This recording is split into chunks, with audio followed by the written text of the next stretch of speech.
They fired me to protect my sister. What they didn't realize was that I held the keys to the entire kingdom. 3 people stood behind it: Haley, my sister; Greg, my manager; and Dana, my oldest friend. They looked proud as security took my badge like I was some careless intern being walked out for stealing office supplies. I didn't argue. I just smiled. Because they had just fired the majority owner of their own company. If you've ever been overlooked, dismissed, or betrayed by people you trusted, this is that kind of story. The kind where revenge doesn't shout, it waits. 6 months earlier I was Noah Green. 32. Just another quiet IT guy at a manufacturing firm in Louisville. The one people called when printers jammed or screens froze during meetings. Invisible unless something broke. Haley got her job because of me. I vouched for her, coached her, trained her. She was fresh out of grad school, eager to prove herself. But everything changed the moment she started dating the COO's nephew. Suddenly I was cut out. Emails stopped including me. My access was restricted. My projects were reassigned. Then came the final hit. A falsified report accusing me of leaking client data. Filed by Haley. HR didn't even hesitate. Noah, you understand. This is best for everyone, Greg said, like he wasn't throwing me under the bus to save himself. What none of them knew was that for the past 7 years, I had been building something of my own. A company called Stone Arc Systems. While they saw me fixing printers, I was quietly acquiring shares. Piece by piece, through shell entities no one ever traced back to me. The final deal closed 8 days before they fired me. Stone Arc owned 72% of the company. And I owned Stone Arc. But I stayed silent. I needed to see who they really were. And Haley showed me. So when they fired me, I let them celebrate. Balloons. Fake speeches. 2 days later, I walked into the boardroom. No announcement. No warning. Just documents. I'm not here to get my job back, I said calmly. I'm here to take control. And just like that, the celebration ended. Haley walked in moments later, wearing a designer emerald dress like she had already claimed her throne. Dana stood beside her, champagne in hand, laughing like she hadn't helped destroy me. They were still celebrating. Talking about leadership. Power. The future. What they didn't know was that I had already scheduled a mandatory board meeting under my legal name. 7 p.m. Subject: Emergency Ownership Review. Attendance required. Haley's phone buzzed. And for the first time, she frowned. Why is the board calling a meeting without telling me? Haley asked, her voice edged with irritation. Greg shrugged, casual as ever. Maybe it's about your promotion. Cito finally. He smiled, bright, confident. It wouldn't last the hour. The boardroom was thick with confusion when I walked in. No badge. No announcement. Just me. Haley froze. Dana's champagne glass slipped in her hand. Our uncle, CO Thomas Singleton, stared like he'd seen a ghost. Noah? What the hell are you doing here? I didn't answer. I walked to the head of the table and sat down. Then I slid a thick envelope toward the board's attorney. These are the official ownership documents, I said evenly. I suggest you read them aloud. The lawyer frowned until he opened the file. Then his face drained of color. According to this, he said slowly, a holding company called Stone Arc Systems has acquired 72% of the firm's stock. He looked up at me. And you're listed as the sole owner. Silence. Heavy. Absolute. This is a joke, Haley whispered. He's just. I met her eyes. Correction, I said. I was your IT guy. Boss. Now I'm the reason your office still has lights. Dana stared at me like I'd turned into someone else. Uncle Thomas shot to his feet. You manipulated this entire company behind our backs. No, I said calmly. I just played the game you all taught me. A beat. You just didn't expect the quiet one to win. Haley's hands trembled. Greg looked like he couldn't breathe. I leaned back in the chair that now belonged to me. Mr. Clark, one of the senior board members, cleared his throat. No. Are you saying you've been acquiring this company piece by piece for years? I nodded. 5 years, I said. 5 years of silence. While you ignored me, mocked me, pushed me aside. I let the words settle. I was buying you out.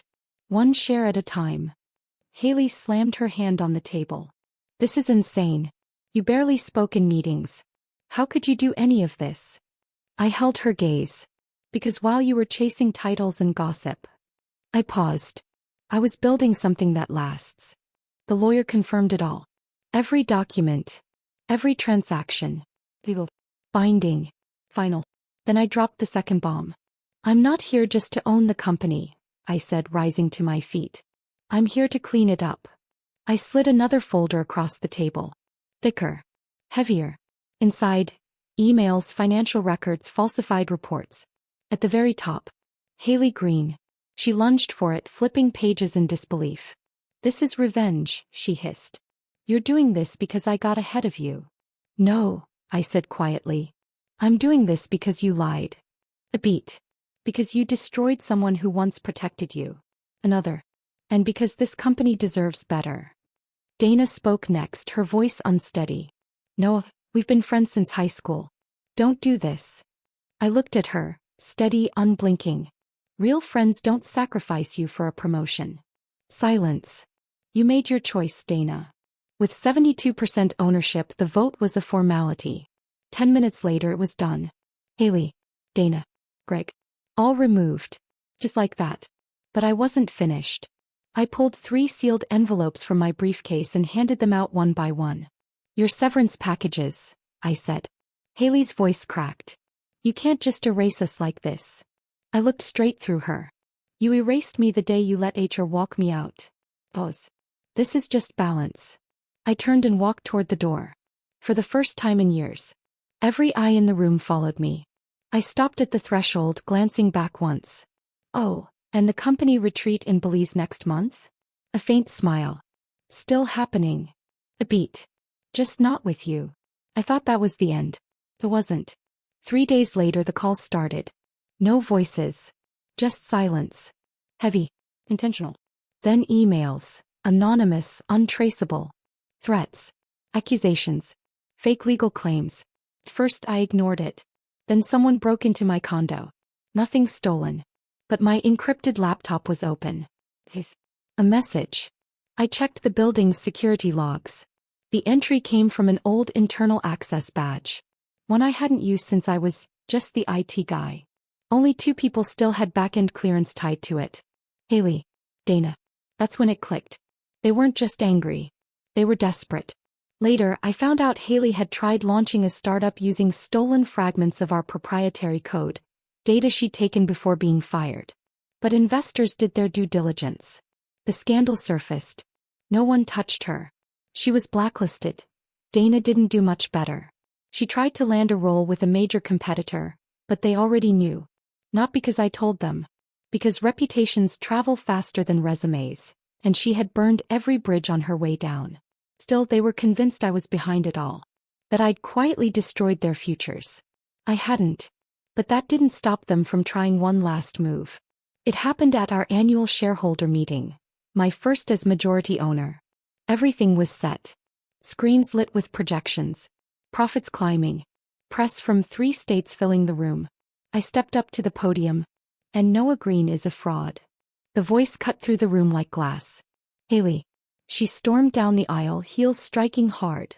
A thick folder raised like evidence in a courtroom. This, she said, holding it high, proves his company is built on stolen software and fake shell corporations. He doesn't legally own green tech. The room shifted. Gasps. Murmurs. Cameras turning. All eyes on me. I didn't react.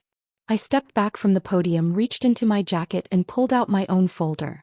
One wrong move, and everything I'd built could collapse. The moderator looked at me carefully. Mr. Green, your response? I stepped forward again. Calm. Steady. Then I smiled. Yes, I said. I was hoping Haley would show up today. Pause. Because I brought something too. I held up a black folder. Inside, everything. Recorded calls. Traced transfers. Emails. Proof that Haley had bribed a former employee to fabricate documents and plant false claims against me. What she didn't know was that I had set the trap weeks earlier. A fake file. Planted in the system. Labeled just enough to draw attention. Ownership vulnerability. Confidential. I knew she'd find it. I knew she wouldn't resist. I nodded to the tech team. A 14-second audio clip filled the room. Her voice. Clear. Pulled. If we leak this, it'll destroy him. Doesn't matter if it's real. By the time he proves it's fake, the damage will be done. Silence. A board member whispered, "Oh my God." I looked straight at her. "You taught me how to survive politics," I said quietly. "A beat. I just learned how to win." Security was already moving. Haley tried to speak, but no one was listening anymore. They watched as she was escorted out. The applause started softly, then grew. Not for drama. For truth. I stepped back to the podium. "This company was built in silence and betrayal," I said. Pause. "But starting today it stands for something else." I let the words land. Transparency. Integrity. Earned success. I thought that was the end. It wasn't. The next morning there was an envelope on my desk. No return address. Just a gold embossed seal I hadn't seen in over a decade. My hands stilled. Inside, a single handwritten note. "We know who really funded Stone Arc Systems. You're not the only ghost in this story. Let's meet." D. My chest tightened. There was only one person who signed like that. Daniel Carter. My former partner. The man who was supposed to be dead. 15 years ago, before Stone Arc became anything real, it was just the two of us, coding in a storage unit after long shifts at an electronics store. He was brilliant. Ambitious. Reckless. He wanted shortcuts. I wanted something that would last. Back then he tried to sell our earliest software to a foreign buyer. Someone flagged on every federal watch list. I walked away. He disappeared. Or so I thought. Then came the crash. Rain. A bridge outside Nashville. His car went over the edge. No survivors. That's what they said. But if Daniel Carter is alive, then everything I built might not belong to me alone. And whatever comes next won't be a boardroom battle. The police never found a body. Just twisted metal and an empty driver's seat. I mourned him. Then I moved on. I built Stone Arc Systems from nothing. Or at least, that's what I believed. Then the letter arrived. Midnight. An abandoned warehouse on the outskirts of Louisville. Fog clung low to the cracked pavement as I pulled in. I didn't need to look around for long. He was already there. Same smirk. Same black leather jacket. Like 15 years hadn't touched him. "Long time, Noah," he said, stepping out of the shadows. "I thought you were dead." He laughed softly. "Almost." Pause. "But watching you build everything alone," he added, "that gave me a reason to come back." Then he tossed something at my feet. A flash drive. "What's this?" I asked. "Proof," he said, "that your holding company, the one that owns everything, was originally funded through an account I created." He stepped closer. "Which means, legally I own 49% of Stone Arc." My stomach tightened. "That's not possible. You signed everything over." "I forged the signature," he said, almost amused. Then his voice hardened. "And now I want in. Half the profits. Half the power." He leaned in, eyes sharp. "Or I go public. Board, press, investors, I burn it all down." The threat landed. Hard. I had just taken back control. Rebuilt everything. And now the past had walked in carrying a match. But I didn't react. I smiled. "You didn't come back for power," I said. "A beat. You came back because you're broke." His expression flickered. "You wouldn't have waited 15 years if you had anything left," I continued. "That flash drive."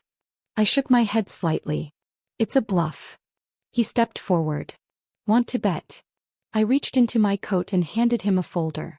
"I already knew you were alive," I said. Pause. "I've been tracking the offshore account you used to fund Signet." His eyes narrowed.